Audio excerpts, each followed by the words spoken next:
Welcome, fight fans, to another episode of Before the Bald Man Speaks. I'm your host, as always, Andrew the Clown Kid Lawrence. This week, returning to no one gets a doubleheader in Before the Bald Man Speaks. I make it a point of pride not to repeat guests, but this man snuck in.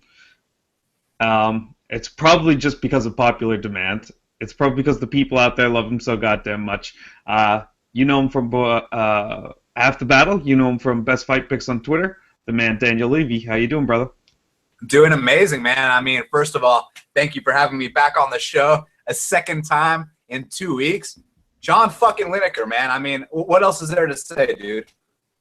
John fucking Lineker is right. He is a dangerous, dangerous guy. Now that he's kind of at a weight class that he can make.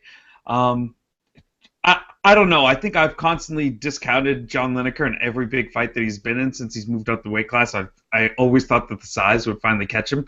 But he can beat up big dudes. He's just like a heavy-handed motherfucker, and that's it. He can't make 135 pounds, but he can still knock the fuck out of little guys. Yeah, he needs to stick around at bantamweight. And, you know, it's funny. You go back on Fight Pass, and if you type in John Lineker, the first fight, it's him taking on this dude that's like 6'2", and he absolutely butchers him. Like, you see the signs of him going to the body, you know, then mixing it up to the head, and he's just, man, he's when Conor talks about butchering the body, John Lineker is probably the best at butchering the body in the game. You know, no one's ever knocked out Mayday before. You just hear like the thudding shots when he hits like the side of the ribs and stuff. He like digs in his shots. Yeah, it was weird too. I actually, at the beginning of this fight, I was thrown off a little bit because John Lineker didn't kind of come at it Wildman style, you know, didn't instantly start throwing a million punches. He like waited a good 30 seconds, maybe even a full minute before, like, you know, he started getting into exchanges. I was like, look at this guy becoming cool and calculated.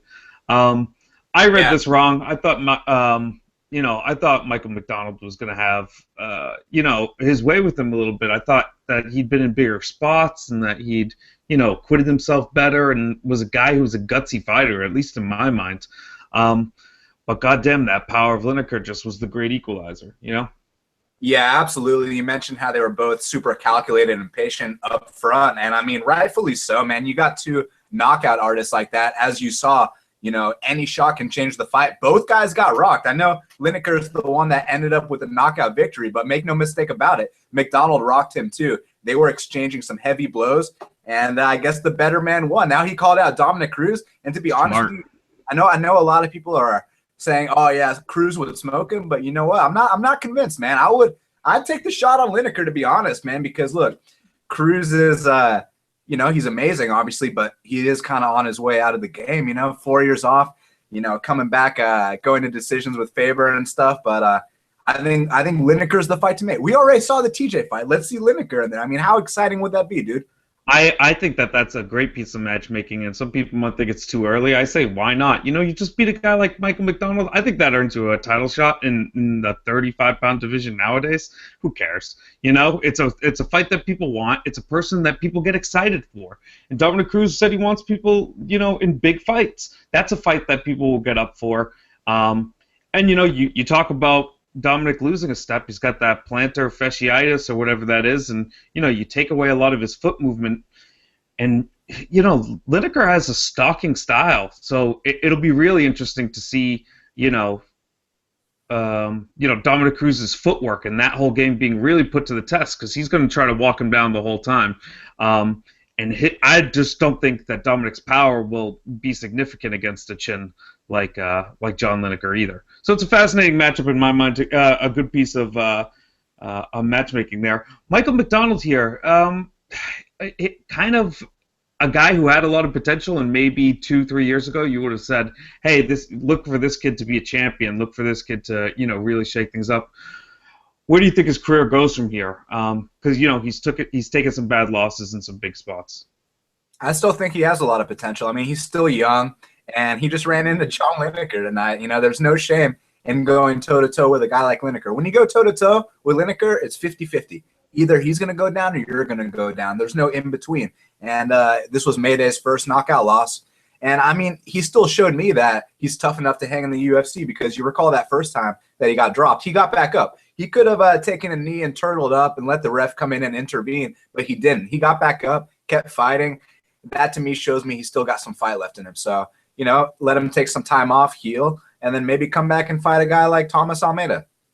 That's actually a good piece of matchmaking. Two guys coming off a loss, two young guys. I mean, Michael McDonald, you'd think he's been around the UFC for quite a while, but he's only 25 years of age, could still turn it around, could really dedicate himself to the sport. Or, it could go the opposite way, too. It might be, one of these potentials of one of these, there's the fight game's littered with dozens of fighters that were what if and could have been champions, just sometimes bad luck.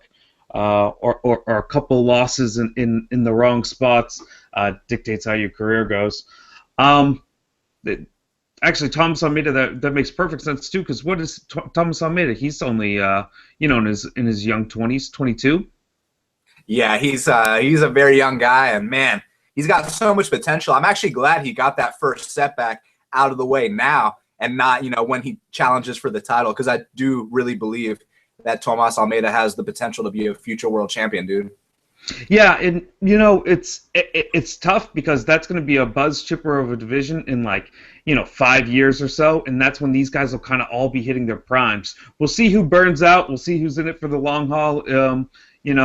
Interesting times in 135 for sure. Dude, Jimmy Rivera got scheduled to fight Uriah Faber. He's about to change his life. I know we always talk about him, and now he's got the opportunity of a lifetime. Hopefully odds makers make him the dog here, because he's got, 18-1, 19-1, whatever his record is. The guy's a stud. And Jimmy versus Uriah, that's a serious fight, man.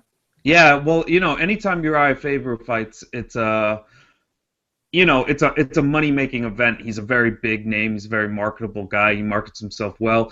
He's clearly in the waning part of his career. I'm shocked he's taken a fight like this. I think it's a great opportunity for Jimmy. I think he has a real good potential of probably shocking a lot of people, not only coming in as the underdog, but also, getting the win as the underdog. And even if the bookmakers don't agree, the public betting might slide him that way. I think, Jimmy has a really, really big opportunity here to make his name and be like a first step towards becoming a contender in division that's slowly getting loaded up with a lot of names. Think about 135 pounds like 4 years ago, 2 years ago even. With this many people that we could talk about that can contend for the title. Yeah, exactly, man. People were talking about how, there's no one in this weight class. And, when they showed the rankings, Jimmy Rivera wasn't even in the top 10, which is, bullshit in my opinion. So, yeah, absolutely stacked weight class. Guys like Aljamain Sterling are taking their first career setbacks. That's how you know that it's a deep division. Yeah, definitely. Well, speaking of a stacked division, and we'll move on to maybe the most stacked division in all of MMA, Tony Ferguson had a crazy fucking fight against some dude. Now, his name is Landon Fanata, but I didn't know his name until today. And I think that this guy's name will now not be forgotten by many people because of the terrific performance he came out and put on. He seemed to just completely not give a fuck, and it was the most endearing thing I think I could ever see as a fight fan. He didn't respect, Tony Ferguson, and it went his way for the longest time in this fight. If you had stopped that fight in the first round, I would have been okay with that stoppage, especially when Tony was spinning and there was all kinds of random scrambles, and he was landing big shots. God, though, you got to kind of respect Tony Ferguson and give him a lot of credit on the comeback for that. Dogged it out, decided he wanted to strike and win the striking exchanges before he, went to a submission game that ultimately, secured him the victory. Just a really amazing performance and kind of an unbelievable, awe-inspiring fight. What were your takeaways? I know I talked about this for 10 minutes. Man, that was such a wild fight. And, Landon Venata, if you go back and watch some of his fights, that's exactly how he fights, man. He's super wild, but he's precise. And when he rocks guys on the local scene, he's got that kind of power where he hits you and it's a delayed reaction, and then you go out cold. So he's knocking these bigger guys out stiff. And then he almost did it to El Cucuy tonight. But, Ferguson showed that UFC experience, did his patented snap down, and got him with the Darce choke. So props to El Cucuy. Maybe Tony versus Khabib. We finally get to see it. That'd be a good fight. I mean, look, do you think Tony should get the title shot? I mean, I really want to see. I want to see him versus Khabib 5 rounds. I'll tell you what, though, Chiesa would have bodied Tony tonight, man. He would have weathered that storm and full mounted him and probably finished him tonight. Yeah, maybe. I don't know what we do in 55. This is my thought process. If Nate Diaz wins his fight, I think he gets that title shot. So then we have to do something that's like Tony Ferguson against Khabib Nurmagomedov, which I think would be a great fight. I want to put Khabib into the fire a little bit before we give him a title shot. He's been on the shelf for a bit, and I'm sorry that Darren Horcher victory isn't, something that makes me instantly want to put you into a title shot, especially against Eddie Alvarez. I don't love that matchup anyway. I think you can have a much more fun fight, Nate Diaz against Eddie Alvarez, and that's the truth. If Conor wins that fight, of course, you have the potential of maybe making that fight. So 55 is, as much as it's a division that's progressing, it's a division that's on hold as well. But Tony Ferguson, you gotta kind of be shocked here a little bit about how he went out and kind of got hit and got beat the fuck up. Just a reminder that maybe MMA is crazy, or did we find kind of some holes in Tony's game? No, I mean, I guess it's both, but he's always been a defensively flawed fighter. You look at his fight with Barboza, it's just the fact that, Barboza is a top 5 lightweight fighter. That's why we don't put much stock into the fact that he was able to bust up Tony early. But, I mean, Tony he takes his shots and he keeps walking forward. That's why the fans love him. That's why he keeps winning fights. But eventually that's going to catch up to him. You cannot fight with your hands down and have longevity in this sport. You know what I mean? He takes a lot of punches. So we'll see how long his body lasts, man. Yeah, definitely. The common theme in the co-main event and the main event today is two fighters who kind of, can attribute a lot of their success to fantastic chins. John Lineker, as much as you think of him as a guy who throws, heavy punches, he's a guy who takes heavy shots too and does not give a fuck about standing in the pocket with you because of his, faith in his chin. And I think Tony, to maybe to a lesser degree, because he has more nuance in his game, also is very comfortable going shot for shot with you because he thinks he has a great chin, and he's probably correct. God damn it, Tim Boach won a UFC fight tonight, dude. So, in unexpected news, underdogs just went crazy in this fight. I think we had only 3 favorite winners the whole fight. All the rest underdog winners. If you're a dog better, you just living the high life right now. Tim Boach over Josh, man. What did you think about how this one played itself out, man? Not how I expected it to go down, but at the same time, man, Saman showed very poor fight IQ his last fight against the Barn Cat, and he had the exact same approach here against him. He initiated all the grappling exchanges. It's like, what are you doing, man? And, I assume that he would have learned his lessons, gone back and, try to use that long-range striking, maybe kick him in the head like you did to Truck Gordon, finish him with the knees like you did to Kevin Casey. Or did he tap Kevin Casey out? I don't even remember. No. Kevin Casey almost tapped him out with that triangle, and then somehow Saman survived that, and then I think he knocked him out. But in this spot, man, I think after that Barn Cat fight, the dude's writing for Bloody Elbow. He has his own book out now and shit. Like, I don't know if his mind's necessarily on fighting, but, you got a hand-picked opponent. You got Bosch, who arguably hasn't won a fight in a very long time. And you couldn't put him away. He put you away. So I don't know what's next for Saman. I mean, do you think he wants to be a fighter? Well, what I was interested in is at the beginning of the fight, he was kneeling in the corner and kind of very intently staring at his opponent. He just seems so very tense. And I think the amount of pressure he's putting on himself really doesn't allow him to, or he might be one of these fighters who overpsychs himself up so he's not able to be loose. I like a fighter that's loose, who feels loose in the joints. The punches just flow, the head movement's there, the bobbing and the weaving and the feet move because you're loose. You're out there dancing, not gritting, fighting. And he seemed like he was psyching himself up. Now, why he thinks he has to do that, I don't know. That might be a symptom of a fighter who thinks that he's underprepared, a guy who thinks that he's out of his depths and doesn't, think that he belongs in the stage that he's in. Which is unfortunate because honestly, as much as this is the big stage and it's the UFC, you're also fighting a show in the middle of South Dakota, bro. You know, it's not like, you know, this isn't the fight that makes or breaks you. You know, this shouldn't be the one that you're like, yes, this is kind of like a regional circuit UFC show. You know, there's still definitely a next tier of shows to be going to. So I don't know. I don't know. It's hard to say whether he didn't perform because he's not prepared to be a fighter and not giving as much commitment as he needs to hone his fighting skills, or if he's just not a fighter who can be a big stage fighter. And that's a hard skill to have. It's a very rare person who not only has the athletic gifts that I think Josh clearly has, and the fighting acumen that he probably has too, but the ability to execute that in the biggest stage possible, underneath the bright lights, with 100, people cage side and 1,000 people in a stadium and 1 million people watching at home. That's an extra special skill, and it might be one that he doesn't possess. But man, I mean, he's done it in the past. You know, he's finished guys like Caio Magalhães, and all the dudes that he's finished. I mean, he's had the good performances before. Here it's just an issue of why are you shooting in for takedowns against guys that you need to be striking with? So he's got it's a mental thing in my opinion. Yeah, I think he's overcycling himself up in the game because he I don't know, maybe he viewed like a Tim Bosch. He has some name on him, he has some celebrity. Tim Bosch has won some fights, that definitely, gave him some cachet with fans. Maybe he fell into that hype. There's a lot of question marks. Who knows? Only really he knows. It's really unfortunate, though. He's got to get it together. Do you think the UFC's cutting a guy like Josh?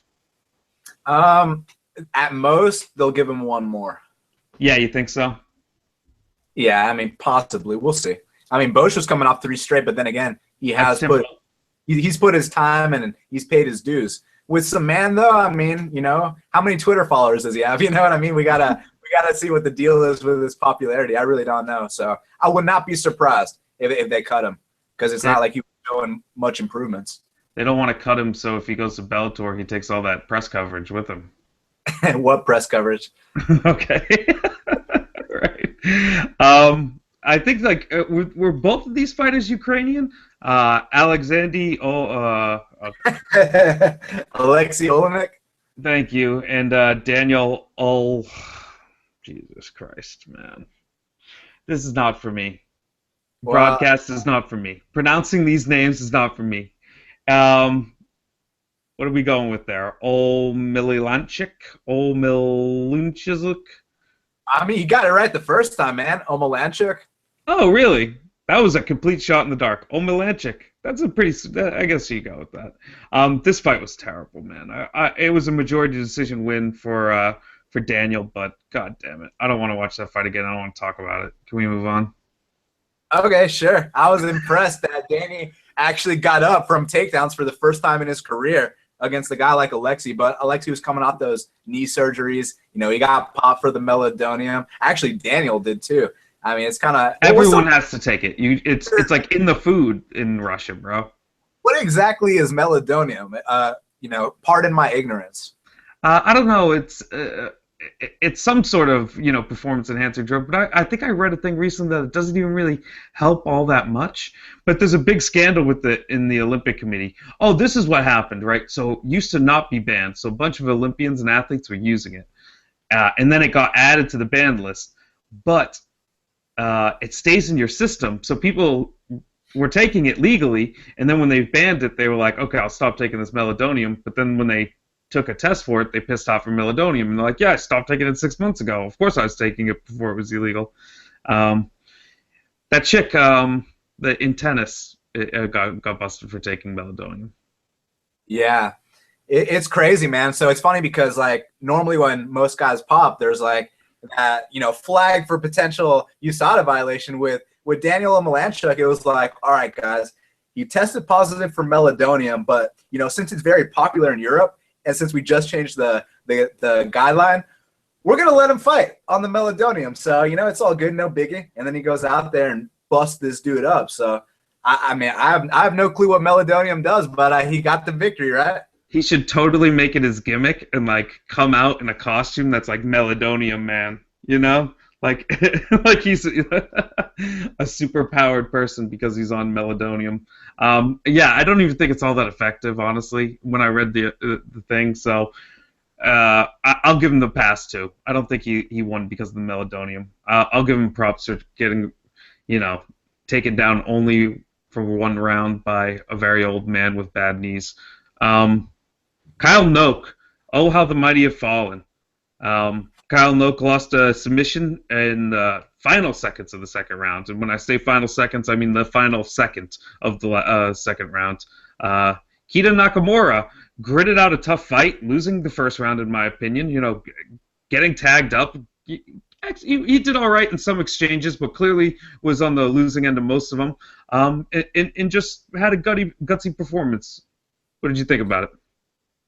It's funny because Kyle Noak was starting off and he was outpointing Keita Nakamura. He was looking like a Jackson fighter, kicking the knees, those oblique kicks, and he was outpointing him really well. But every time he would get caught with a shot, you could tell it would noticeably rock him, man. And then eventually he got put down, and then he got choked out, man. And Keitaro was a plus 155 underdog. He came through.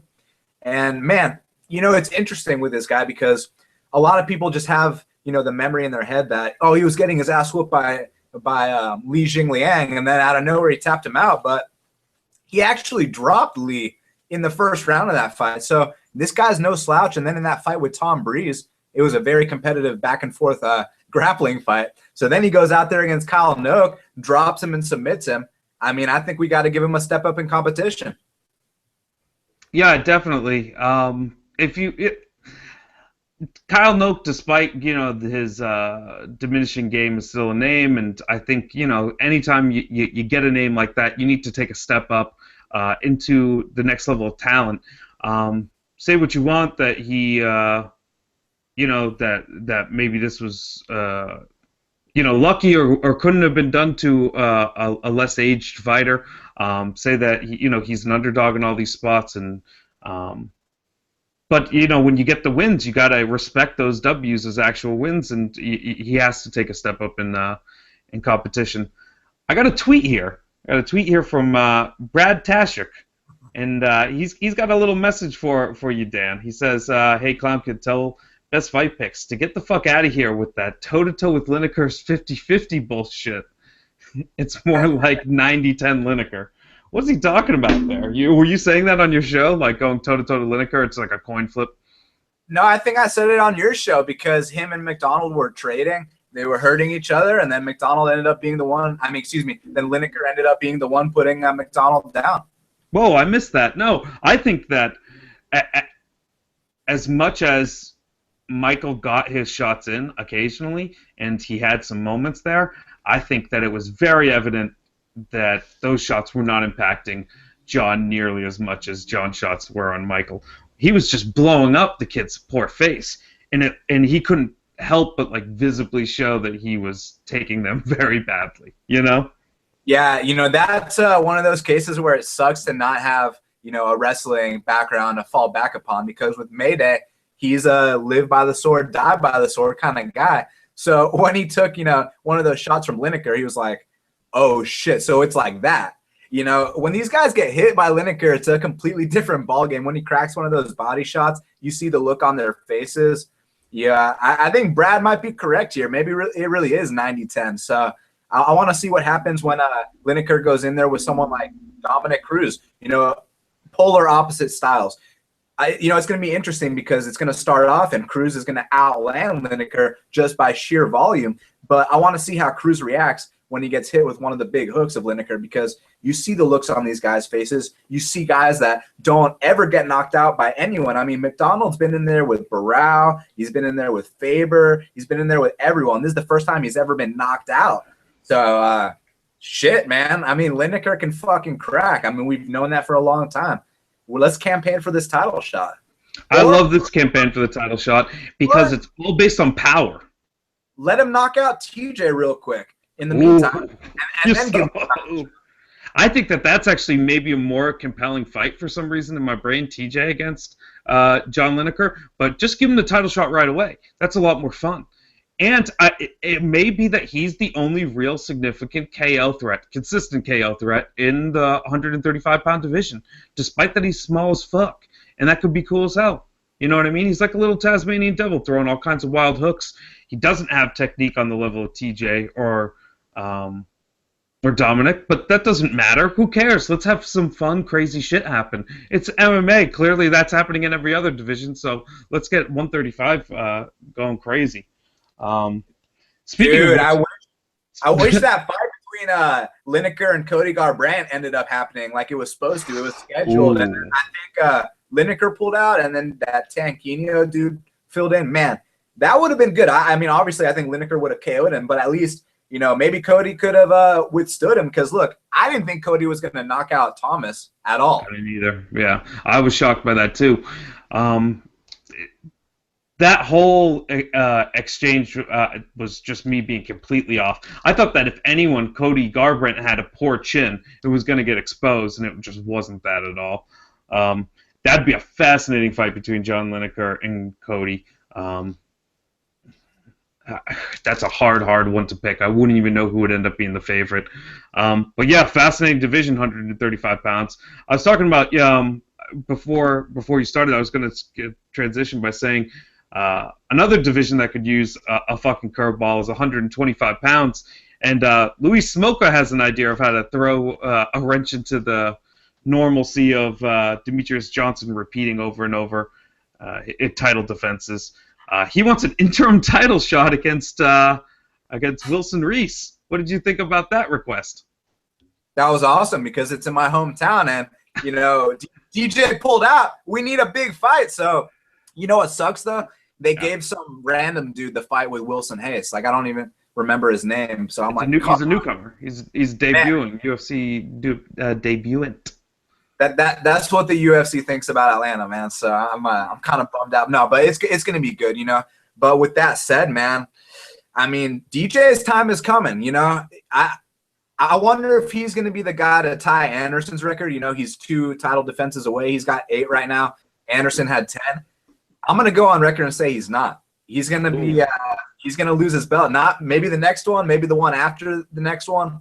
It's coming soon, man. These guys can't hold it forever. And you mentioned 125 pounds needs some more life, but I mean, did you see the performance Scoggins had against Borg? That was quite good. I mean, I know it's Borg, but still. And then obviously tonight, Louis Smolka made a statement. So there's guys that are coming up, man. Louis maybe made the best statement and is the hottest name. I mean, I know it's fresh and it just happened, but in my opinion, you know, there's not many people who can elicit excitement in a title shot. There's not many new names. There's not many new contenders. DJ just kind of, you know, chewed them all up. I think if you match mix Smolka in the right way, you could definitely get him into that title shot. I think it's hilarious that he said the interim title. He knows that he must know that that's not going to happen. That's insane. But you know what? Saying it and just like inserting that into a conversation, as absurd as it is, gets your name that much closer to a discussion about a title, which gets your whole brand and you as a fighter closer to a title shot. So why the fuck wouldn't you do that? It was such a smart thing. As like, you know, as much as I'll dismiss it as stupid and you know, not possible, it's really you know, probably the most intelligent thing he could have done with his time. And a great fight too between these two guys. It was a war. Yeah, that's a great point you bring up, dude, because I can't stand it when, you know, John Anik gives you the floor. You know, Chael Sonnen always said that after one fight ends, that's when the marketing for the next fight begins. Yeah. And you know, all these guys, you know, John Anik gives them the floor to call anyone out on the roster, and they're like, I'll take whoever Joe Silva and Sean Shelby tell me to fight. I'm like, oh my God, man. Like, you have the chance to call someone out, you know, in front of how many people are watching on FS1? Is it millions? Whatever it is, it's tons of people watching, and everyone's talking about it, and you're just going to say, I'll take whoever the UFC and Dana White gives me? Big mistake. I know you agree with me. Yeah, we go through this like in an endless spree. It's like I wish I could just sit down and coach them through every step. It makes perfect sense. It makes perfect sense from their point of view to say what they're saying, but they're not seeing it from any perspective but their own. As a fan, you absolutely just want to hear someone be like this guy. even when, like, if you did it like Sam Alvey did it today, which was kind of like the half-hearted, like, hey, I want to fight this guy. I don't really like. He seems like the sweetest guy in the world. I just want to fight him. Like, even that's like so infinitely better. Because what the UFC is telling you right there isn't, hey, we really need you to fight this guy. In that situation, the UFC is telling you, hey, make your destiny right now. Make people give a fuck about you as a fighter, so that they could say, hey, did you see that Sam Alvey got that 10-finger guillotine choke? Now he's going to fight this guy in this event. It's going to be great. I'm going to look forward to that. That's all that we want. We just want you to build your own career. Find your own destiny, people. It's like choose your own path book. You all had them when you were like 6 or 7 years old. Flip to page 47, flip to page 12. You pick which way you're going to go in the cave and shit. That's what this is. When you have the microphone in front of you, you just got to pick your own adventure. And you can pick your way to the title shot as long as you win the right fights and call out the right people and make the right matchups for yourself that are smart and intelligent. Come on. This is what separates star fighters who are of equal talent to people who are mid-range fighters. It's just like simple business savvy. But God, I could go on forever. Let's talk about Louis Smolka. He beat the shit out of Ben 10 Nguyen. It was actually a really back and forth first round, if I recall, right? I thought that Ben definitely had some spots. Dude, I mean, no one's weathered Ben 10's storm inside the UFC yet until tonight. Louis Smolka made a big statement. He took the hardest shots, and he kept coming forward, man. He showed that Hawaiian toughness. And, I mean, dude, his ground game's gotten better. His stand-up's gotten better. But he's always been known for being that guy that gets that full mount, and he just rains down big shots. It's like remember Diego Sanchez back in the day, on Tough One when he would get that full mount? Like Louis Smolka just gets mean in there, dude. Like he pounds dudes out, and that's what he did tonight to Ben 10. It's interesting that Ben 10 was favored in this spot. I guess it was the fact that maybe he finished his first two UFC opponents in the first round, but I'm still like, Louis Smolka has been in main events. He's been in bad spots and overcame. He knows what it's like to face defeat, come back, and get on a winning streak. So, like you said earlier about him inserting his name into the title conversation, just the sole fact that he mentioned that interim title doesn't even matter if it's going to happen or not. Now people are talking about him in the title picture. So his next fight is going to be a big deal for him. And as far as Ben 10 is concerned, man, that guy's a fucking warrior. I mean, that guy has zero quit in him. His corner had to throw in the towel.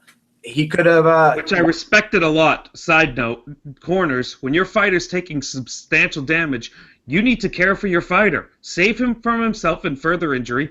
The day is lost.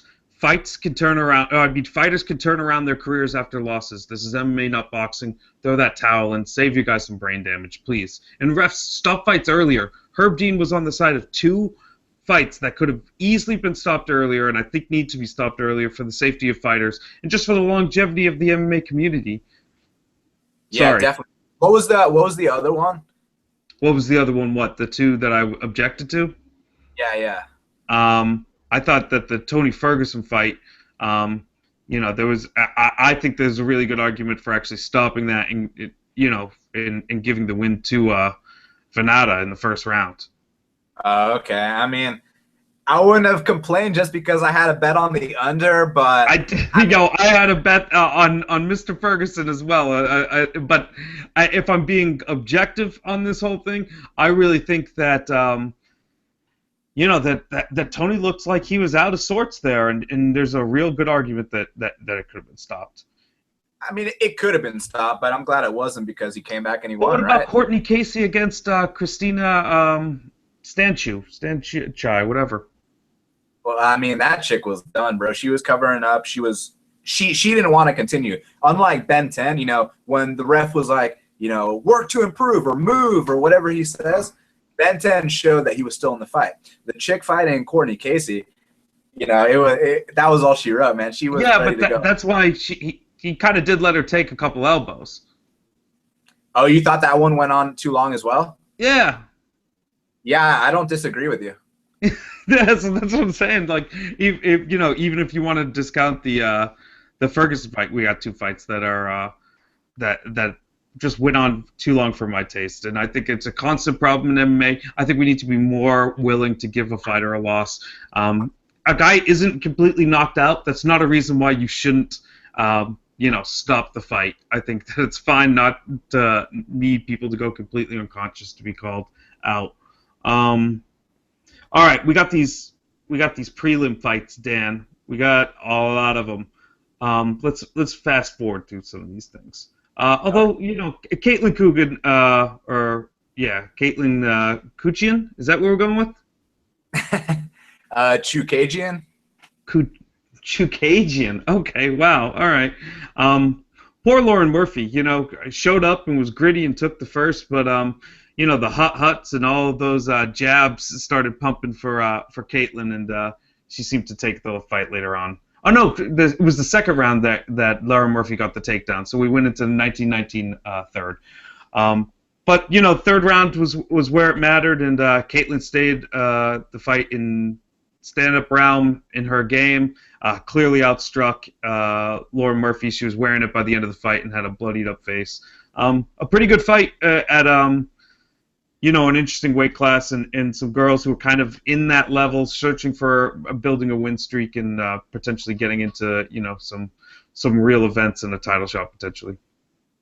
Yeah, definitely. I mean, to go in there against Lauren Murphy, who's had the UFC experience, and to outpoint her like that, it's almost like like the chick version of Edgar, the way she was fighting. I mean, she's from Team Edgar. She had Mark Henry in the corner. He's calling out Jersey, Jersey. So she's only going to get better from here, and we'll see. She'll win some more decisions for you.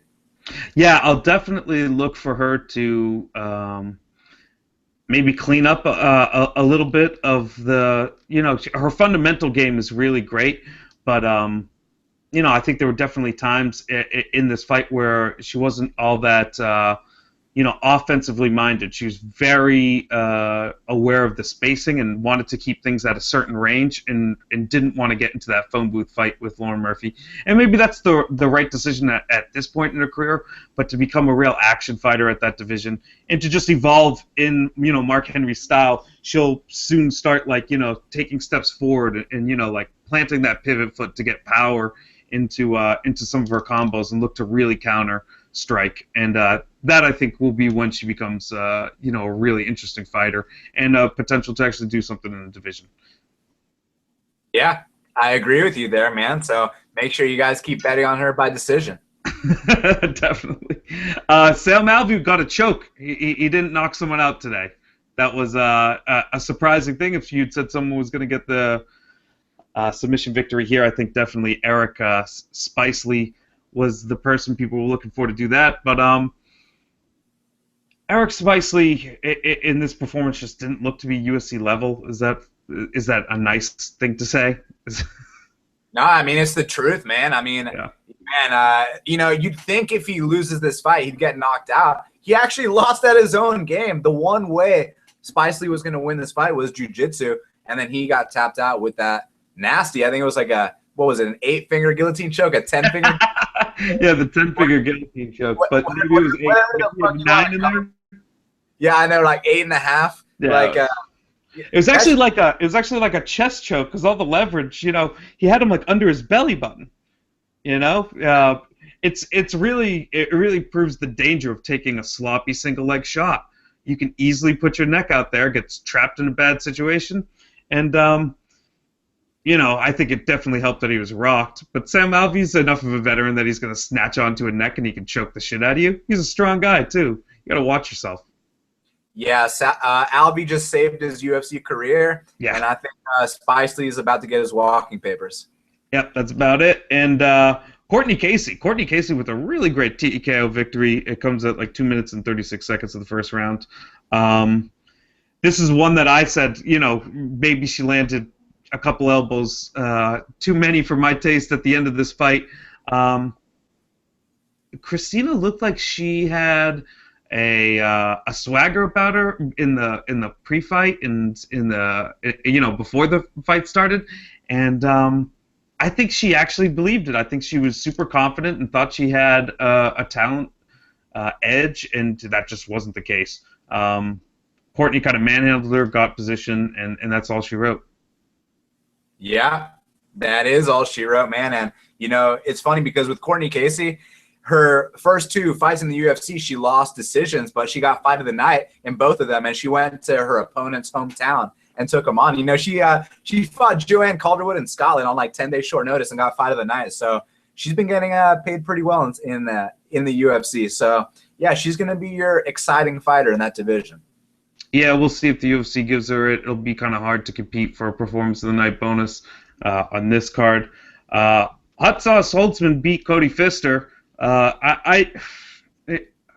Another performance that, you know, maybe both fighters aren't of a UFC caliber. I feel like Hot Sauce just really hasn't really found his stride or his comfort in the cage. He looks like a guy who should be doing more athletic stuff than what you end up seeing ultimately. Cody Pfister, I just think, is a lost cause. Yeah, I mean, with Hot Sauce, it's just a matter of he's just not that good. And that's all. It's not really much to think about it. That's really all there is to it. I mean, he went in there against Anthony Christodoulou.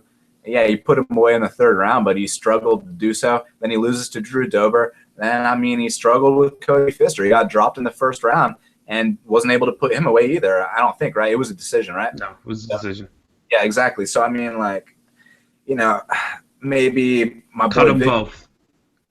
Yeah, I cut them both. I was gonna say maybe my cut them both, dog. Let's get real. Okay. Next. Ronnie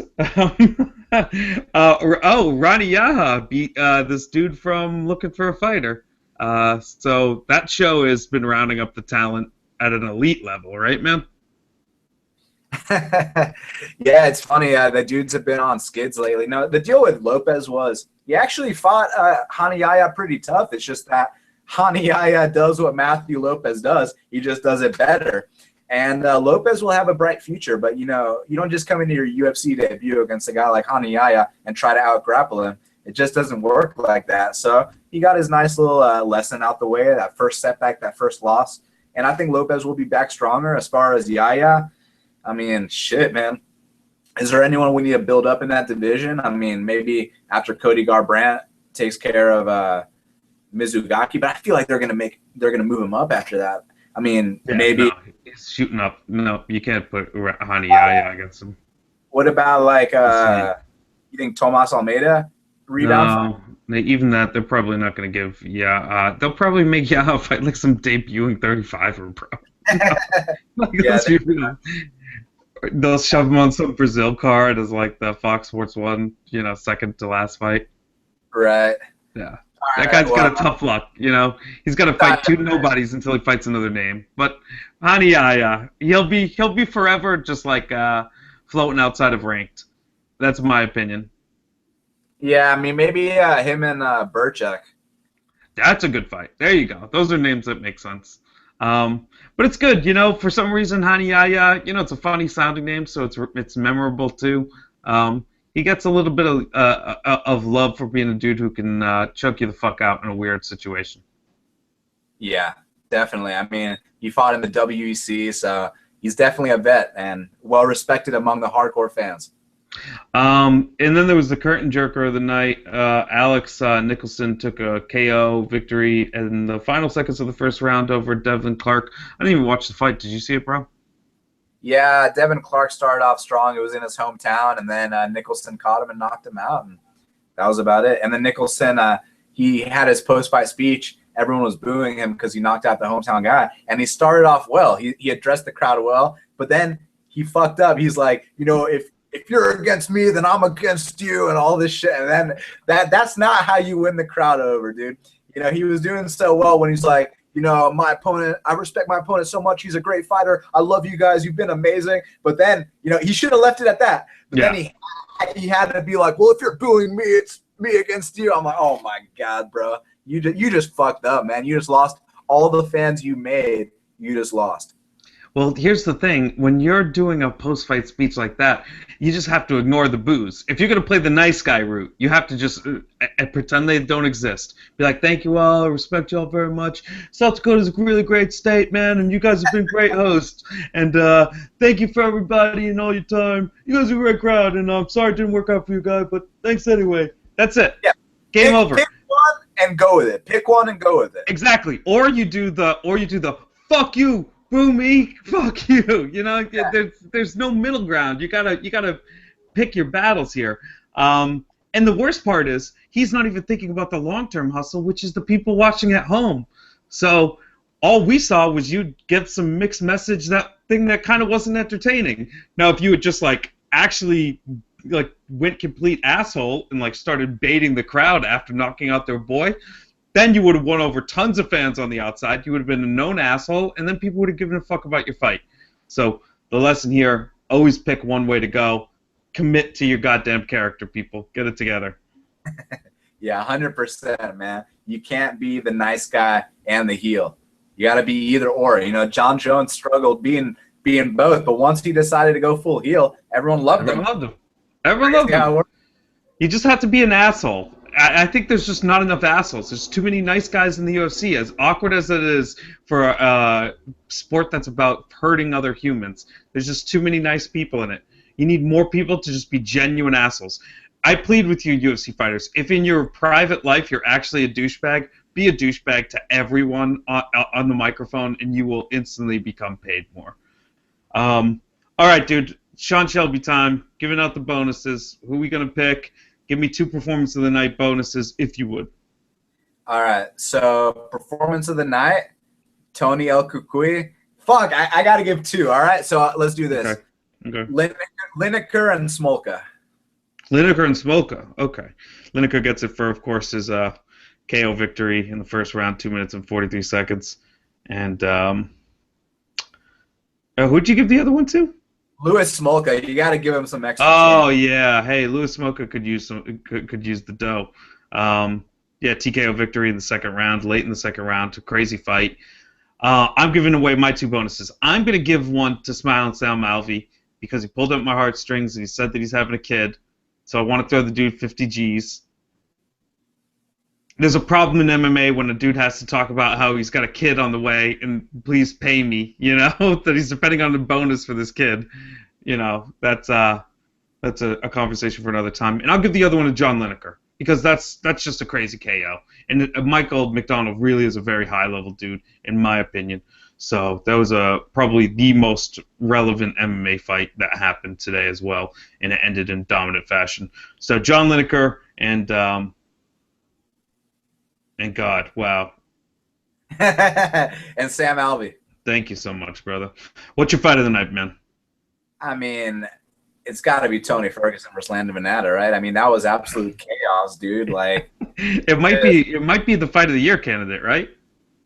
Man, it's cool because Tony took that, you know, one of the fight of the year candidates last year with that Barboza fight, and now he tops it with this one. I mean, Landon Venata, he's not getting cut anytime soon. I'll tell you that right now. You know, when you're one of these Leonard Garcia type guys, and Landon is a little bit more technical, but when you come to fight, you're gonna stick around. You know, you can take a couple setbacks and they'll bring you back because that's the kind of fighter that the fans like to watch. A true fighter. He's not coming here to hump your leg or, you know, ride out the clock. He's trying to fight you. So yeah, both guys are awesome. Give them both bonuses. Buy them both new cars, new houses. Take care of them forever. They should be set for life because they put on a performance like that. I mean, wasn't that amazing? Yeah, absolutely. It's no joke. It might be my fight of the year. I love it all the more because it includes a debuting fighter with such, you know, bravado and such you know, kind of style and swagger in the cage too. It was just a real fun fight to watch as well. You don't put on a performance like that. This is a quintessential fight that, you know, winning in a loss, you know, that rare fight that you can take the L but gain so much more. Because he just brought his fan base, tenfold, you know. Fantastic. Couldn't be more happy. It seems like Tony Ferguson has a way of drawing it out of people, too.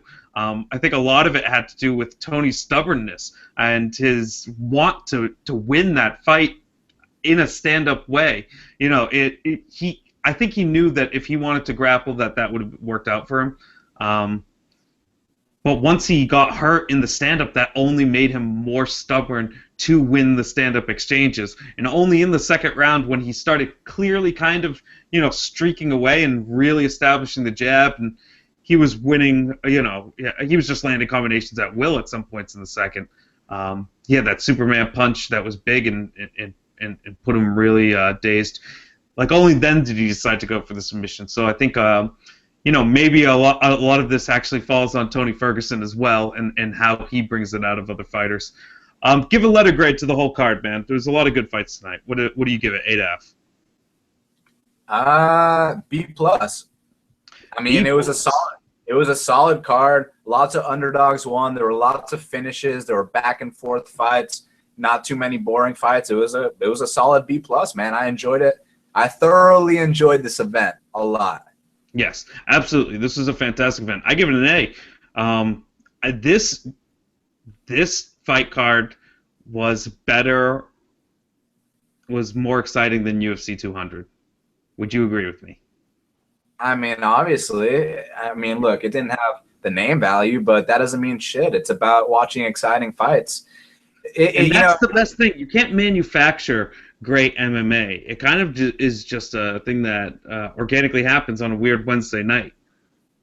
Yeah, exactly, man. And that's what we saw tonight. All these dudes went out there and changed their lives, and Keita Nakamura, Louis Smolka, John Lineker, man, they all had incredible performances. Tim Bosch, Hani Yahya, Sam Alvey. I mean, geez, and then, some of the guys that lost, like Landon Venata and Ben Nguyen, they made very good accounts of themselves. I know Ben Nguyen got stomped, but like I said, when you opt to quit, the UFC will cut you. But if you take that ass whooping like a man, like Ben 10 did, they're going to bring you back. And Landon Venata, I mean, that guy went out swinging. So like we said, man, look out for those dudes. They're going to have long careers. Yeah, definitely. And I think definitely on Landon's case, you'll see him maybe take a step back for 1 or 2 fights, but you'll see him get good matchups, and they'll look to showcase him in a big way. I can only imagine. All right, that's it for the Bald Man Speaks episode 44. Dan, you're the man. We love having you on the show. We appreciate you having the show, taking the time with us. Why not tell everyone who's still listening and all the people who will listen where they can get more of Dan Levy? It's always good to shoot the shit with you, my man. Follow me on Twitter at Best Fight Picks. Go to bestfightpicks.com for my picks, my plays, and then my podcast, Half the Battle. Just iTunes, SoundCloud, and YouTube. Type in Half the Battle, and you will find it there. Good speaking with you, Mr. Clown Kid. Thank you very much. Y2 Casey with the shout out for Joe Martinez, and our best wishes go out to the injured Bruce Buffer tearing his ACL doing karaoke. Good Lord, man, calm down on the karaoke. Don't get so wild out there, Bruce. But I do actually wish Bruce Buffer a speedy return. I think the Octagon isn't quite the same without him. Not to say that Joe Martinez didn't do a fantastic job, and instead, it's good to see him kind of inside the UFC fold as well. Thanks for listening, guys. Always appreciate you guys staying up late and checking this out. Spread the word on this show and try to let people know that it's also a podcast if you don't want to watch it live. Please subscribe to us on iTunes. It's the same name, For the Bald Man Speaks. I'm your host, as always, Andrew Lawrence. Peace out. Thanks for listening. Bye-bye.